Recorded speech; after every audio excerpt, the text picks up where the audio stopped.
4,000 years ago, somewhere in southern Mesopotamia, a scribe pushed a reed stylus into soft clay and recorded transactions that must have seemed completely routine. Wool, grain rations, workers, garments. Today, those small impressions reveal something remarkable. Thousands of people were connected to textile production. Wool moved from flocks to processors, from processors to spinners, from spinners to weavers, and from weaving groups into storerooms and wider exchange networks. Yet almost all of the equipment behind this enormous system has disappeared. Wooden loom parts decayed. Fibers rarely survived. The buildings where textile work happened can be difficult to recognize archaeologically. What remains in extraordinary quantities are the records. And inside those clay tablets lies a mystery. How did one of humanity's simplest technologies become part of an economic system sophisticated enough to sustain some of the ancient world's greatest cities? To answer that, we have to reconstruct an industry that vanished almost completely, one thread at a time. Ancient Mesopotamia usually enters our imagination through monuments.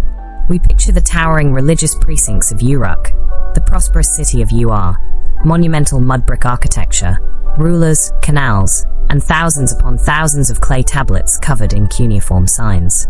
But monumental architecture alone cannot sustain a city. Urban life depends on networks. Someone has to grow enough food for people who no longer work the fields. Someone has to manage animals.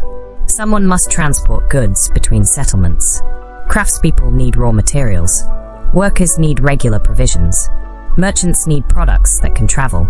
Officials need ways to track resources across time. Southern Mesopotamia could be extraordinarily productive when its rivers and canals were effectively managed. Irrigated agriculture supported dense populations and generated large quantities of grain. Yet the alluvial plain was poor in several materials desired by increasingly complex urban societies. High-quality timber was limited. Many useful metal ores came from distant regions. Fine building stone and prestigious materials frequently had to reach southern Mesopotamia through exchange. That created a fundamental question for early cities.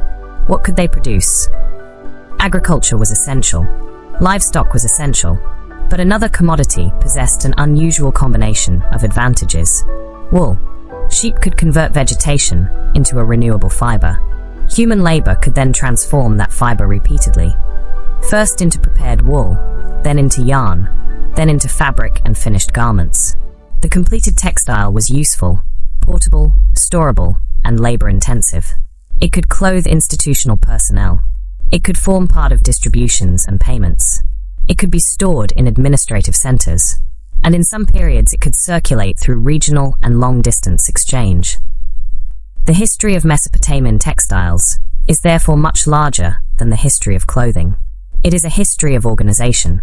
It involves shepherds moving animals through landscapes beyond the city, workers preparing fleece, spinners producing enormous lengths of yarn, weavers managing carefully arranged threads, officials organizing provisions, transporters moving finished goods, and scribes recording quantities on clay.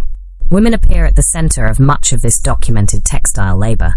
Children and dependents also appear in institutional records, though their precise responsibilities and circumstances are not always recoverable. The physical technology could remain surprisingly simple. The economic structure surrounding it was anything but simple. That contrast is the key to our story. A wooden loom could organize thread. A city could organize thousands of people. And when those two systems came together, wool became part of an economic network stretching from pasture to workshop, from workshop to warehouse, and from warehouse to regions hundreds of kilometers away. If you enjoy evidence-based ancient history, subscribe, like the video, and tell us in the comments which part of this forgotten industry surprises you most. Imagine a future archaeologist attempting to reconstruct the modern economy after most computers, vehicles, cables, machinery, plastics, and electronic equipment have disappeared. Foundations might survive. Archives might survive. Images might survive. Perhaps enough information would remain to prove that enormous industries had once operated. But much of the technology itself would be missing. Archaeologists studying early Mesopotamian textile production face a similar problem. Most loom components were made from materials with poor archaeological survival. Wood deteriorates. Cords disappear. Natural fibers decay. Even the surface on which a loom once stood may preserve few obvious clues. So the 4,000-year-old loom, in this story, is not one complete machine recovered intact from the earth. It is a reconstruction assembled from several forms of evidence. Archaeological textile tools provide part of the picture. Visual representations provide another. Surviving fragments of fiber occasionally contribute information. Administrative terminology reveals stages of production that physical remains cannot show. Experimental work helps researchers understand what ancient tools could accomplish. Horizontal or ground-based weaving technologies are known from ancient visual evidence in the broader region, while Mesopotamian textual and archaeological evidence allows scholars to reconstruct aspects of Bronze Age production. Research on weaving technology stresses the importance of combining archaeology, iconography, and written terminology rather than expecting one category of evidence to provide the whole answer. The basic principle was remarkably economical. Threads running lengthwise, the warp, were held under tension. A second set of threads, the weft, passed across them. By repeatedly separating the warp, carrying the weft through, and tightening the structure, a weaver slowly created a fabric. No gears were required. No engine was required. Wood, fiber, space, knowledge, and practiced hands could be enough. Yet weaving itself was only one stage in a much larger production chain. Before a loom could produce a single piece of cloth, sheep had to be managed. Fiber had to be collected. Wool had to be cleaned, separated, and sorted. Large quantities then had to be turned into yarn. Different yarn could serve different structural purposes. Warp threads needed to tolerate sustained tension. Weft threads faced different demands. Only after this preparation could the loom be set up. And when weaving ended, the textile might still require washing, finishing, inspection, storage, transport, or distribution. Every finished garment therefore represented accumulated labor from multiple stages. At household level, experience and memory could coordinate much of this process. At the scale documented by major Mesopotamian institutions, memory alone was no longer enough. If an administration expected hundreds or thousands of textiles, someone needed to calculate available wool. Someone needed to allocate it. Someone had to estimate work requirements. Someone had to organize provisions for workers. Someone had to record finished products. UR3 documents from the late 3rd millennium BCE contain an enormous vocabulary relating to textiles, materials, garments, and associated administrative categories. The Aurach electronic corpus, for example, records thousands of attestations for the Sumerian term tugtu, textile, or garment. This is where the real technological story begins to change. The physical loom was modest. The administrative system surrounding it was sophisticated. A loom coordinated threads. An institution coordinated herders, spinners, weavers, provisions, transport, storage, and records. When historians use the word industrial for parts of this economy, the term must therefore be handled carefully. There were no mechanized factories in the modern sense. Production still depended entirely on human energy. But industrial organization can also involve scale, specialization, repeated production, administrative standards, planned allocation, and coordinated labor. Under that definition, parts of Mesopotamian textile production look remarkably large and systematic. The most transformative invention may therefore not have been a new kind of loom. It may have been the ability to place familiar textile technology inside an organization capable of coordinating thousands of separate actions.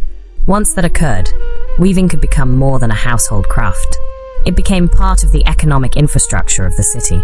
And the beginning of that infrastructure was not the loom. It was the flock. Humans had been living alongside domesticated sheep for thousands of years before the great administrative systems of Mesopotamia began recording wool in large quantities. But the earliest managed sheep should not be imagined automatically as the thick-fleeced animals familiar today. Early communities valued sheep for combinations of meat, milk, hides, and eventually fiber. The expansion of wool production was gradual. That point matters because older models sometimes create the impression that societies suddenly discovered the economic possibilities of wool and reorganized pastoral life in one dramatic transition. The evidence is less tidy. Wool itself rarely survives archaeologically, so researchers cannot simply excavate early settlements and compare warehouses of fleece. Animal bones survive far more frequently, but skeletal remains cannot tell us directly how dense an animal's coat was. Instead, zooarchaeologists use indirect indicators. They study the ages at which animals left the herd. They compare proportions of males and females when preservation allows it. They examine changes in sheep size. They analyze settlement environments and pastoral strategies. Archaeologists also consider spindle whorls and textile tools, while iconography and later texts supply additional clues. Recent research makes the need for caution especially clear. A 2024 zooarchaeological synthesis by Max Price and Jesse Wolfhagen found evidence for increasing sheep size during the 4th millennium BCE, but did not find a uniform, region-wide transformation toward intensive wool management in northern Mesopotamia. Instead, patterns varied by place and period.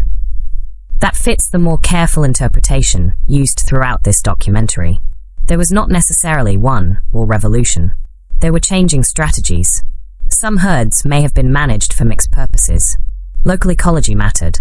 Political organization mattered. Demand mattered. Different communities could adjust their animal economies in different ways.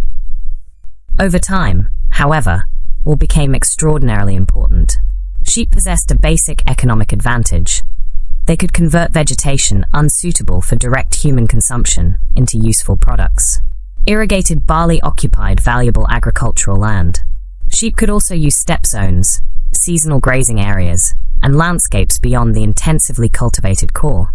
That created connections between settled cities and pastoral populations operating outside their walls. A textile ultimately stored in Ur, or Gursu, might begin with an animal grazing far from the administrative center. The sheep consumed vegetation. Its fleece grew. The fiber was collected. And then human labor multiplied its value. This did not make wool inexpensive. Flocks required water, grazing access, management, protection, knowledge, and labor. But wool had a renewable quality that distinguished it from many imported materials. Stone had to be quarried. Metal had to be extracted from ore. Timber had to be cut. A living flock, if managed successfully, could generate fiber repeatedly. The economic significance of wool therefore extended far beyond the individual animal. Growing textile demand could encourage institutions and communities to pay greater attention to flock composition, grazing arrangements, and movement between regions. It linked herders to urban craftworkers. It linked pasture to storeroom. It linked biological production to administrative calculation. Flax and linen remained important, and the relative importance of plant and animal fibers varied across time and social setting. But by the Early Bronze Age, and particularly in the documentary record of later 3rd millennium southern Mesopotamia, wool becomes impossible to ignore. And every increase in textile production created consequences farther back along the chain. More cloth required more yarn. More yarn required more prepared fiber. More fiber required sufficient flocks and efficient collection. That meant the textile economy extended beyond the loom before a weaver ever touched a thread. Yet raw fleece was still only potential. To turn it into something a loom could use, thousands upon thousands of loose fibers first had to become continuous lines of yarn. And that required one of the smallest technologies in the entire system, the spindle. The loom gets most of the visual attention. It looks like the place where a textile is born. But in practical terms, one of the greatest demands on the ancient textile economy came earlier. A loom cannot work with fleece. It needs yarn. A great deal of yarn. Freshly collected wool is irregular. Fibers differ in length, quality, texture, and cleanliness. Before spinning, the material must be prepared so that usable fibers can be drawn out and twisted together. Then begins a process that is deceptively simple to watch and difficult to master. A spinner draws out a small amount of fiber and introduces twist. The twist holds the fibers together. Too little, and the yarn can lack strength. Too much, and it may behave differently from what the intended fabric requires. Thickness matters as well. Consistency matters. Speed matters. The tool can be extremely modest, but producing dependable yarn requires practiced coordination. One of the most recognizable textile tools was the spindle, often used with a spindle whirl. The whirl adds weight and momentum, helping the spindle rotate. Differences in size and mass can influence spinning behavior, which is one reason archaeologists pay close attention to the many small whirls recovered from ancient settlements. Experimental textile archaeology helps researchers connect these objects to possible yarn characteristics. But archaeological tools alone do not reveal the scale of the work. Administrative texts do. Mesopotamian records show that textile administrators distinguished materials and production categories, rather than treating all wool and yarn as interchangeable. That matters because warp and weft do different jobs. The warp must remain under tension while the textile grows. The weft passes laterally through the structure. Different functions can favor different yarn characteristics.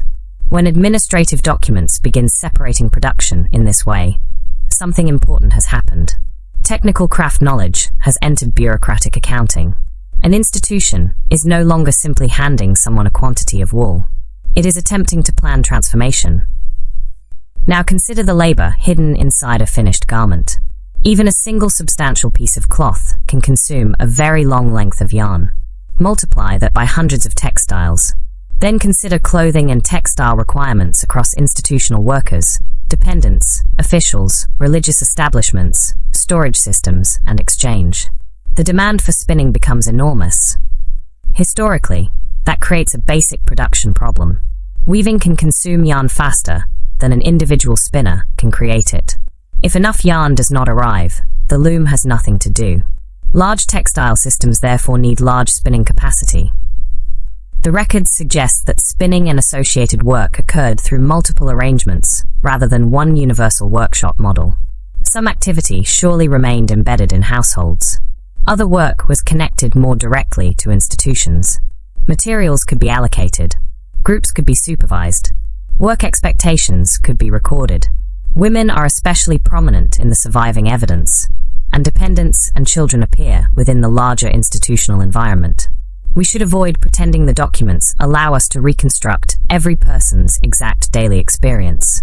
They do not, but they make one conclusion difficult to avoid. Spinning was infrastructure. The movement from fleece to yarn also demonstrates how labor creates value. Raw wool has potential.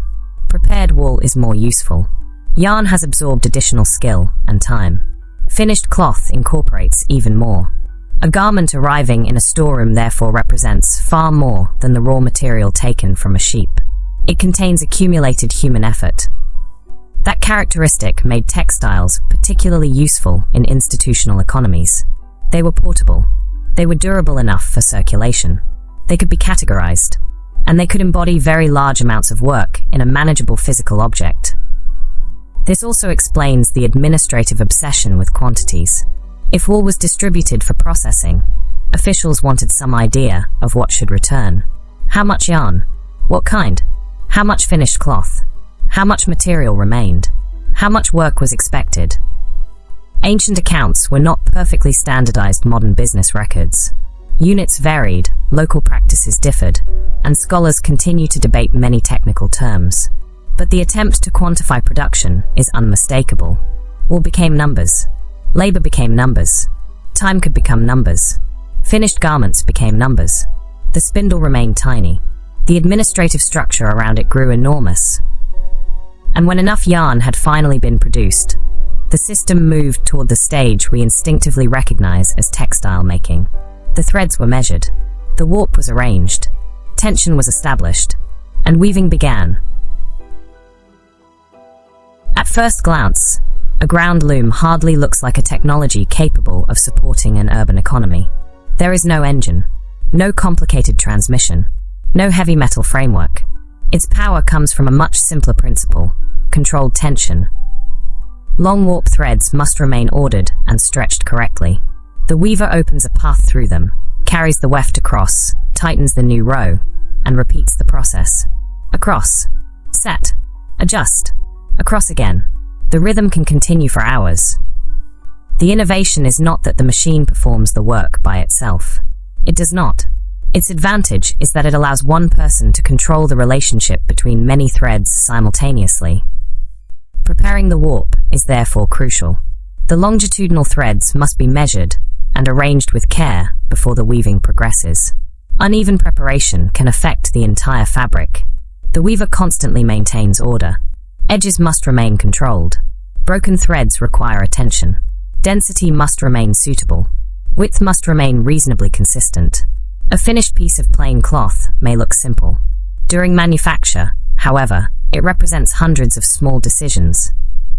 Ancient images and archaeological studies provide clues about loom technologies, while later cuneiform evidence gives scholars increasingly detailed information about textile terminology and production.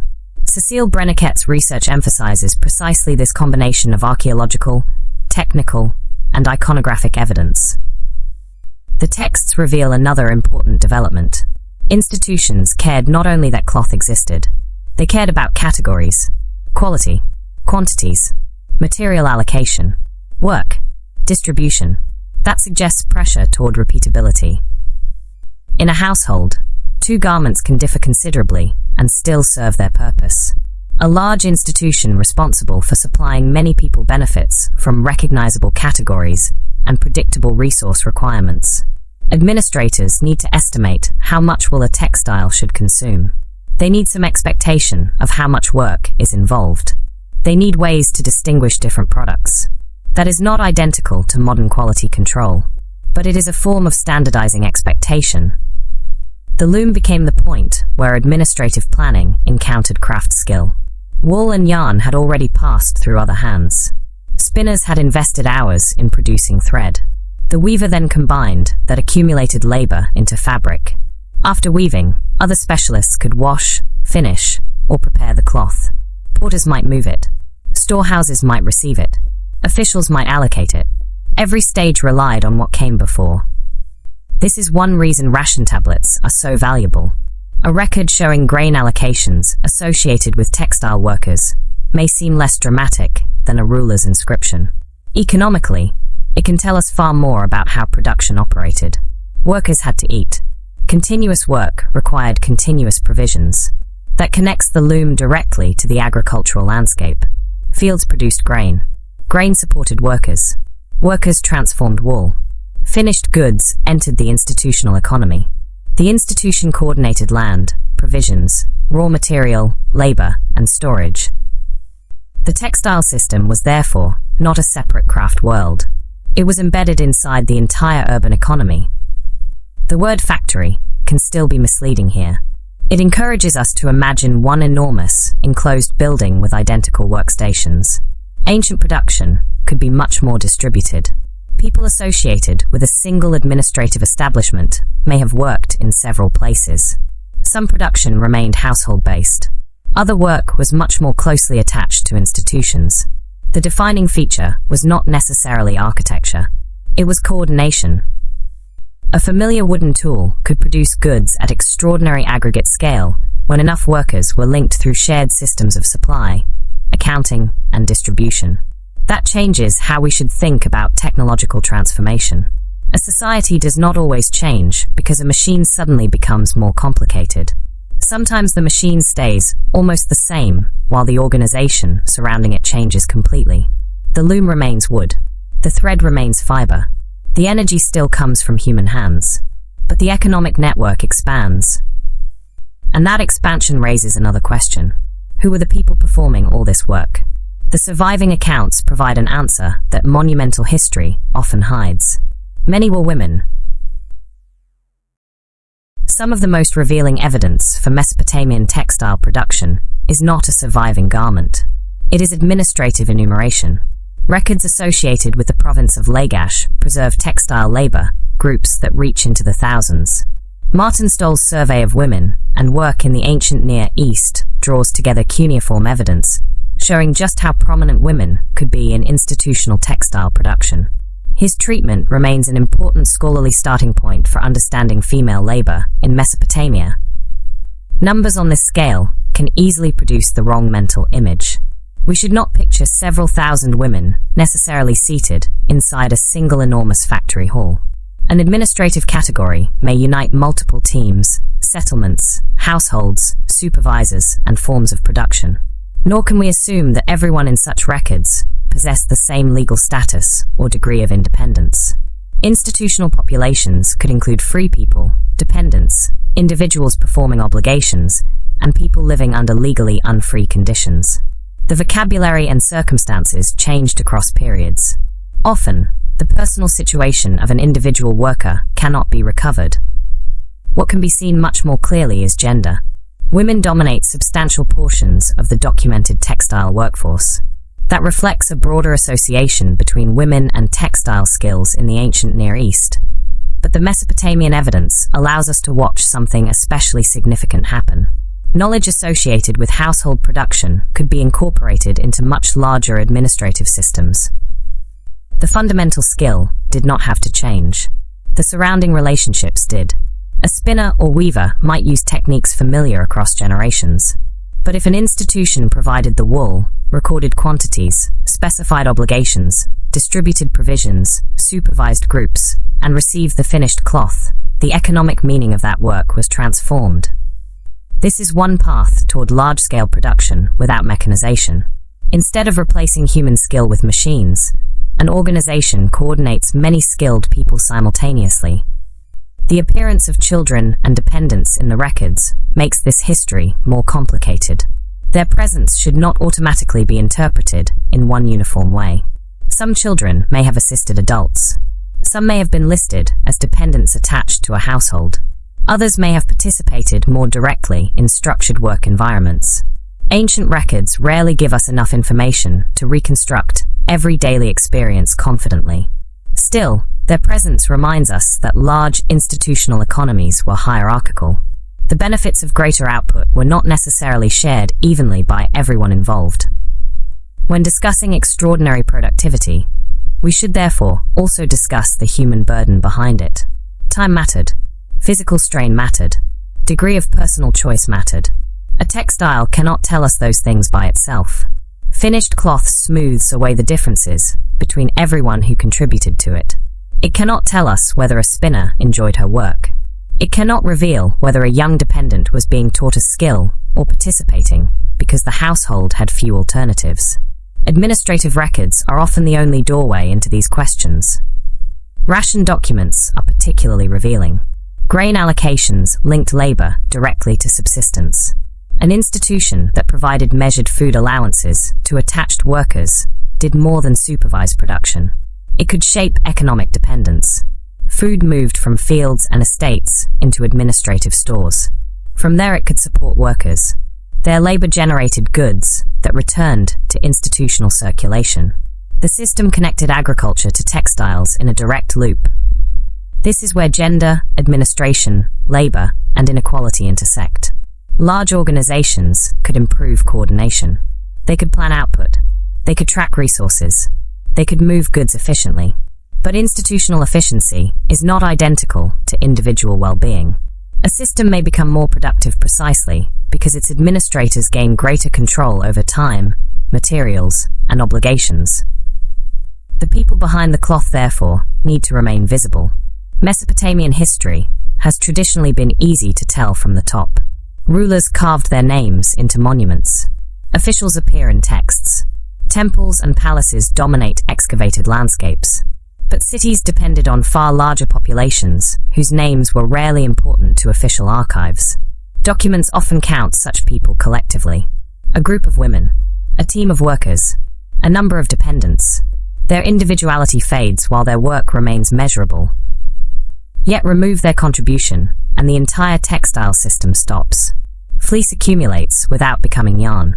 Looms have no thread. Storerooms lack garments.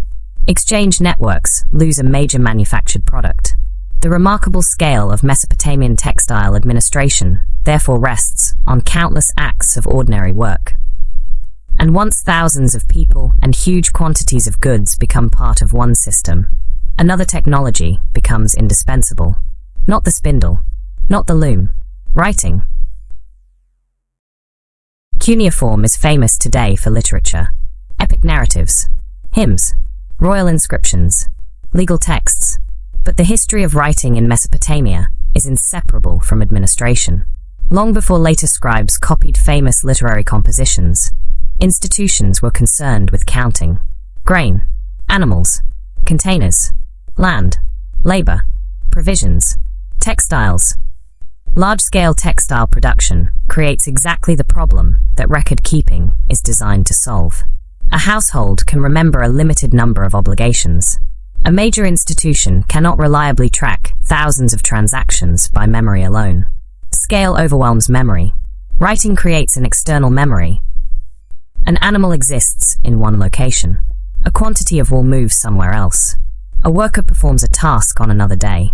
A written record can connect those events even after the participants have left. Once wool becomes a written quantity, an administrator can compare what entered a process with what came out. Once garments receive categories, inventories can be organized. Once work expectations become units, future requirements can be estimated. The physical economy begins producing an information economy. In some ways, the tablet resembles the loom. The loom imposes order on threads. The administrative tablet imposes order on relationships. Textile production is especially suitable for this kind of accounting because it happens in stages. Fleece becomes prepared fiber. Prepared fiber becomes yarn. Yarn becomes warp and weft. Those threads become fabric.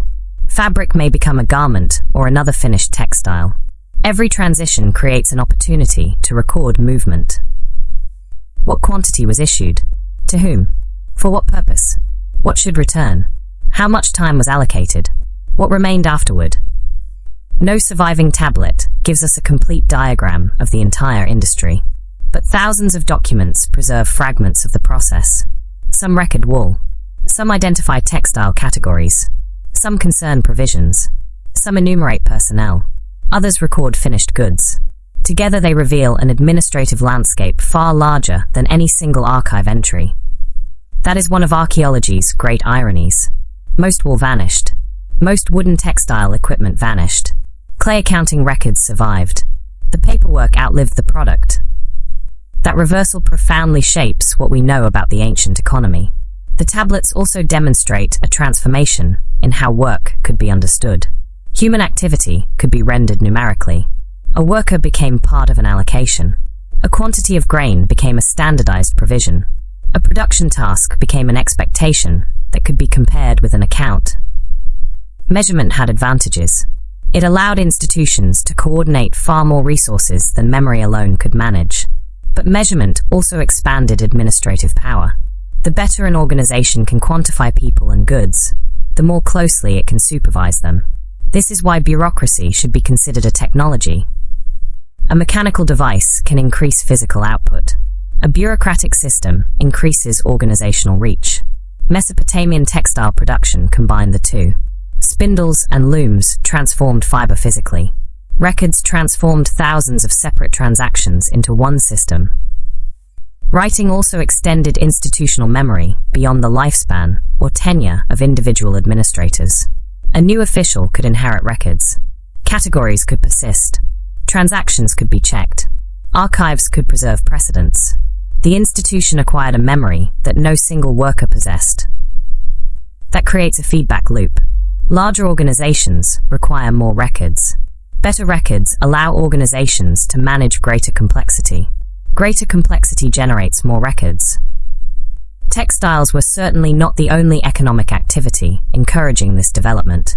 Land, grain, herds, taxation, offerings, and labor obligations all mattered. But textile production brought many administrative challenges together in one chain. Raw material had to be acquired. Workers had to be organized. Provisions had to move. Technical distinctions had to be recognized. Finished goods had to be stored and distributed. Each stage generated information. By the late 3rd millennium BCE, Mesopotamian institutions were effectively weaving two networks simultaneously. One was made from wool. The other was made from information. And once cloth could be produced in large volumes, those networks could extend beyond the cities themselves. Because southern Mesopotamia wanted materials it could not easily produce at home, and textiles could travel Southern Mesopotamia possessed extraordinary agricultural potential. Its rivers deposited fertile sediments. Canals extended cultivation. Clay and reeds were abundant. But a large urban civilization requires more than fertile soil. Quality timber was limited. Important metal ores lay outside the alluvial plain. Fine stone came from elsewhere. Many prestigious or specialized materials reached southern Mesopotamia only through wider networks. Urban centers were therefore connected to landscapes far beyond their walls. Exchange routes extended toward northern Mesopotamia, the Iranian Plateau, Anatolia, and the Persian Gulf. Materials moved inward. Mesopotamian communities needed goods that could move outward. Agricultural products played a role. Livestock products played a role. And textiles possessed several important advantages. Cloth was portable. It could be stored. Different qualities could be recognized. Most importantly, a textile compressed a large quantity of human labor into a relatively manageable package.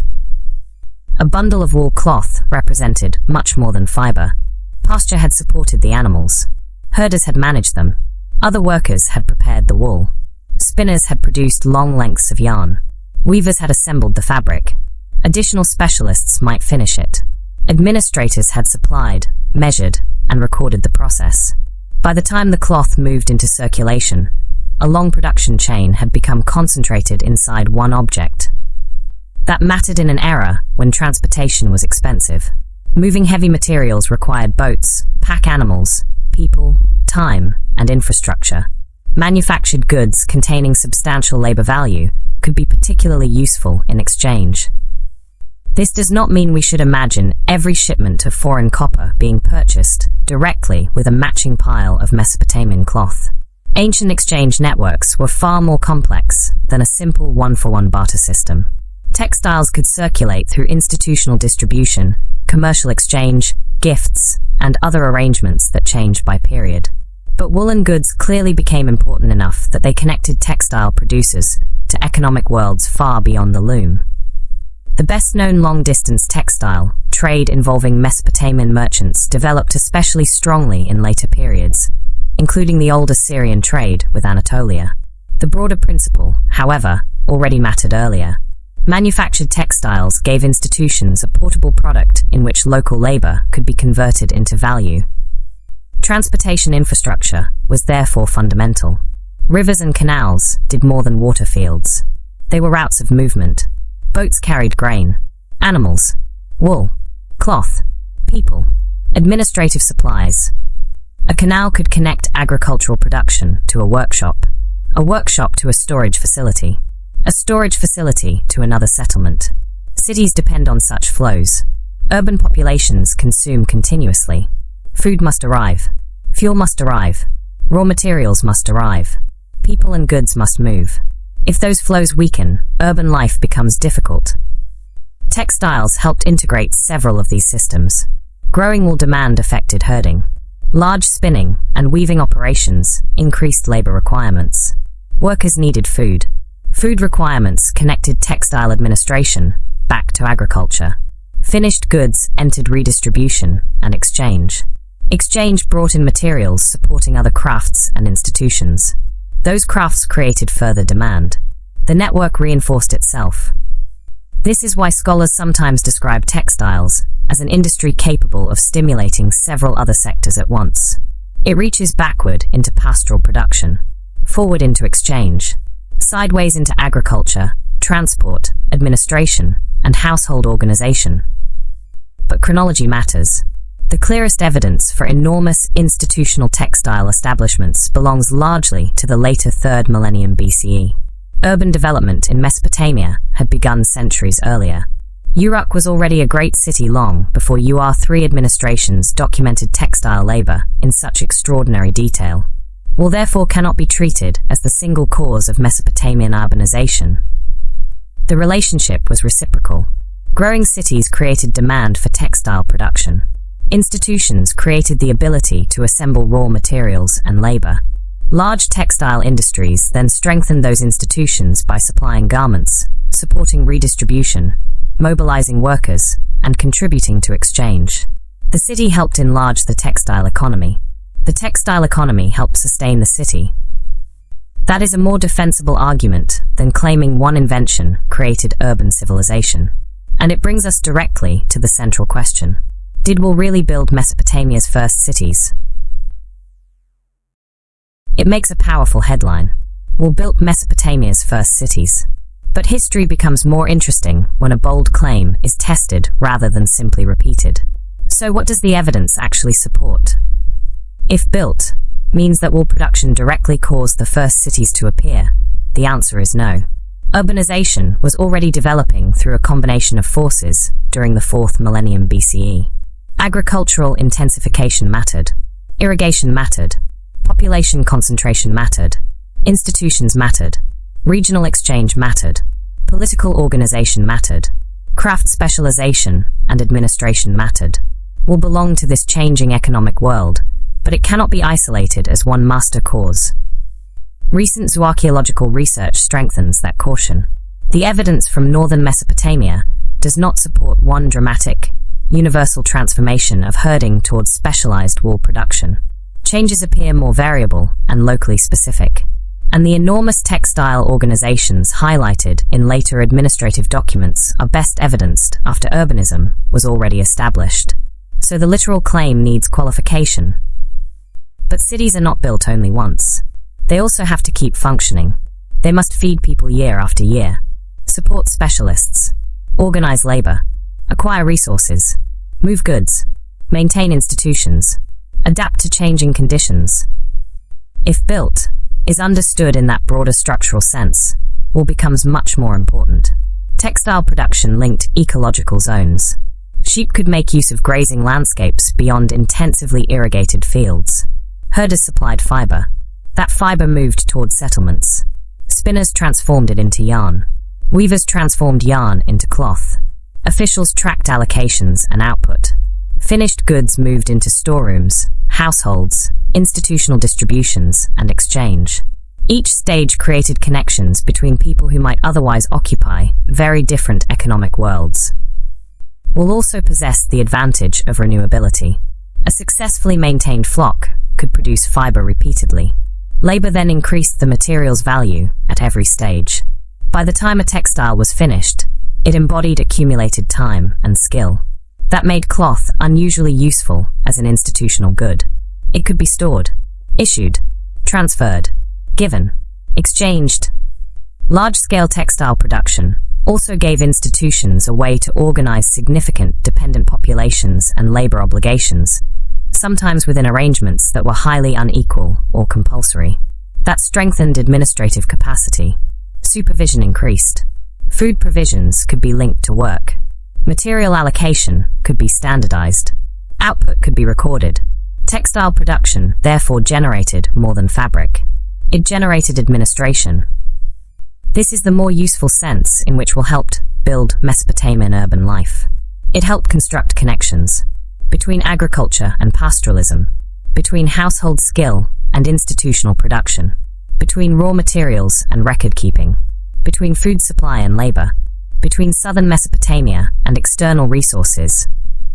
Cities become resilient not through one industry, but through networks in which different activities reinforce one another.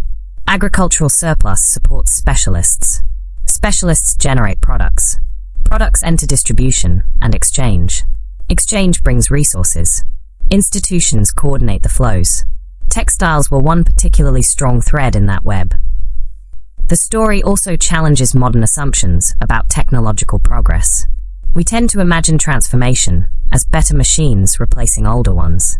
But Mesopotamia reveals another path. A loom did not need gears, motors, or metal frames to become economically important. Its significance expanded because the system surrounding it expanded. A familiar technology placed inside networks of flocks, grain, workers, storerooms, canals, and scribal administration could become part of something much larger than itself. That is the sense in which industrial is useful.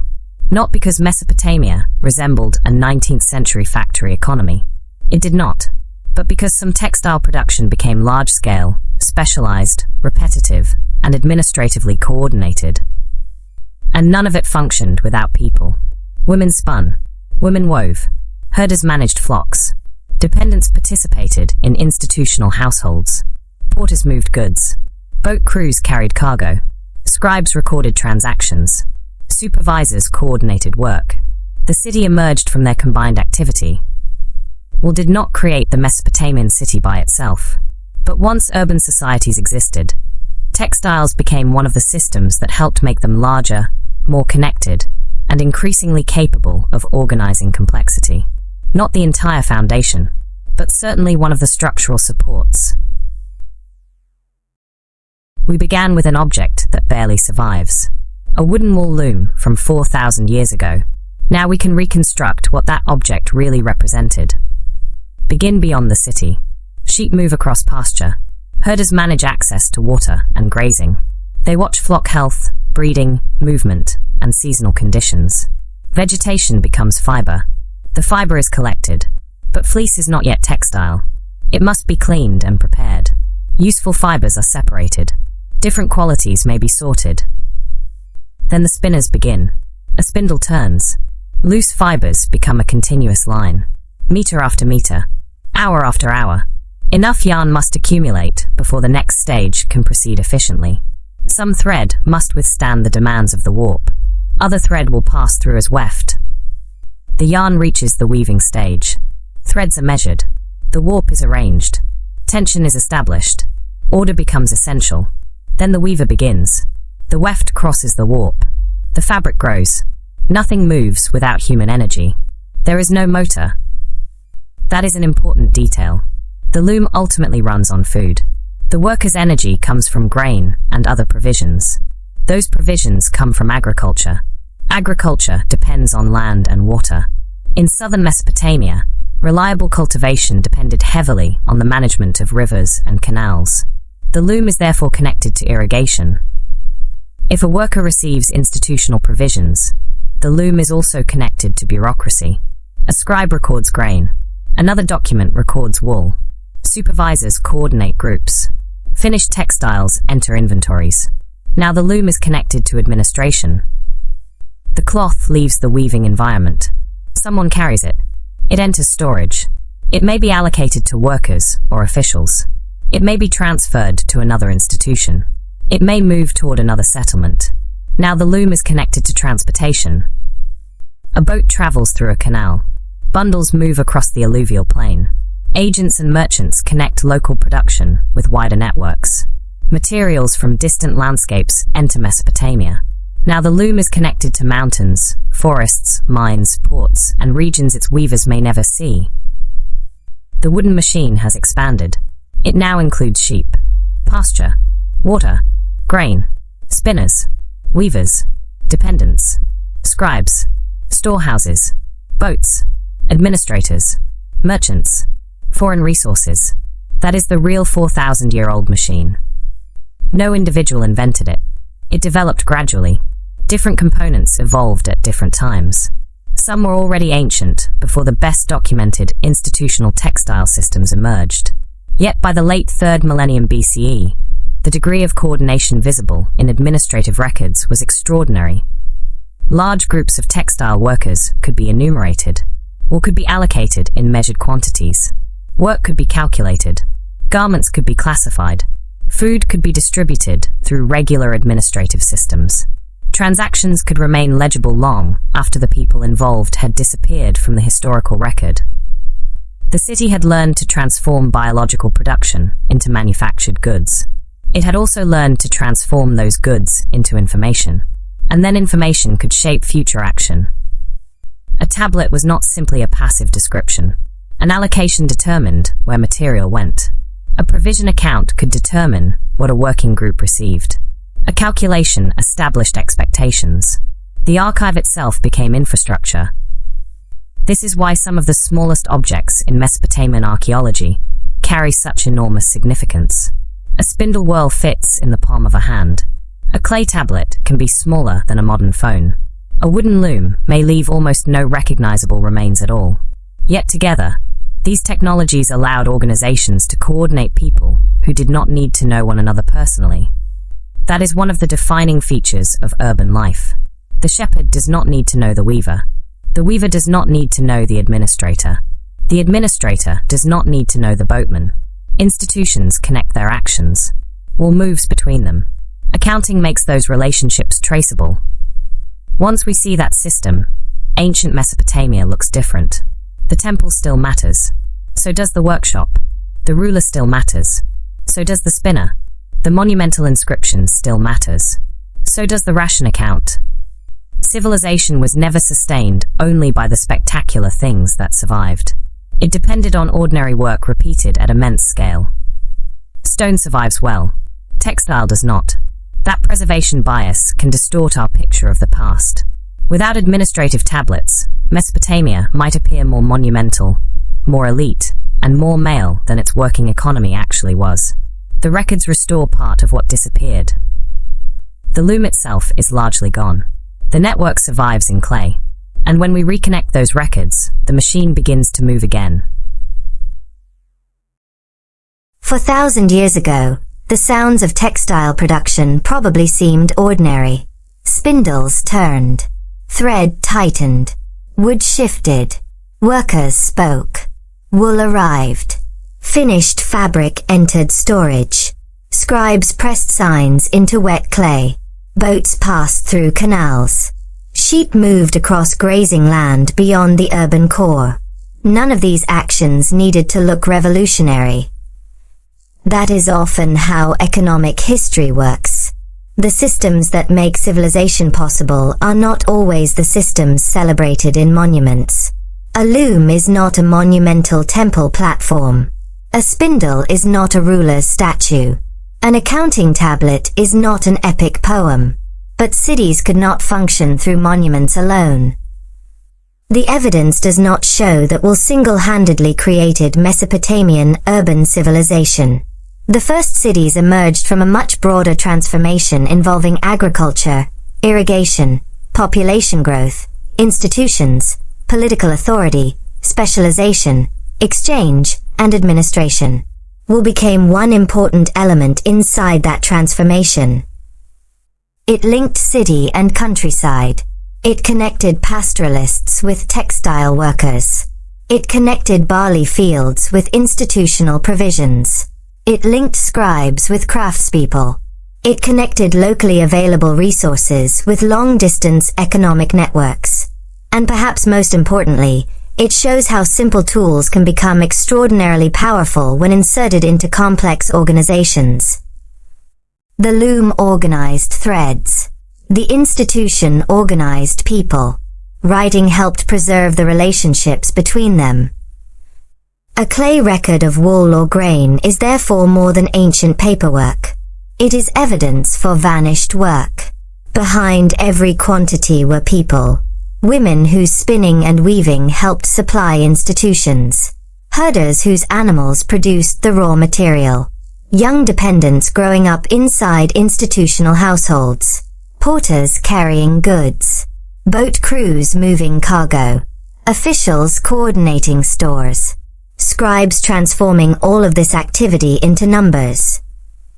Most individual voices have disappeared, but the structure of their combined work remains. That is why textile history changes the way we see civilization. It redirects our attention from the people whose names were carved into monuments toward the much larger population whose work made urban life possible. A ruler might preserve a name for 4,000 years. A weaver might preserve none. The economy needed both. So when we imagine ancient Mesopotamia, we should see more than temples, palaces, walls, canals, and famous rulers. We should imagine the quiet, repetitive rhythm of textile work as well. Beneath the monumental city was another structure. A web of labor and resources. A line of wool moving from pasture to spinner, from spinner to loom, from loom to storeroom, and from storeroom into a wider economy. The cloth itself has almost disappeared. The wooden machinery is gone. But the administrative pattern remains. 4,000 years later, we can still follow the thread.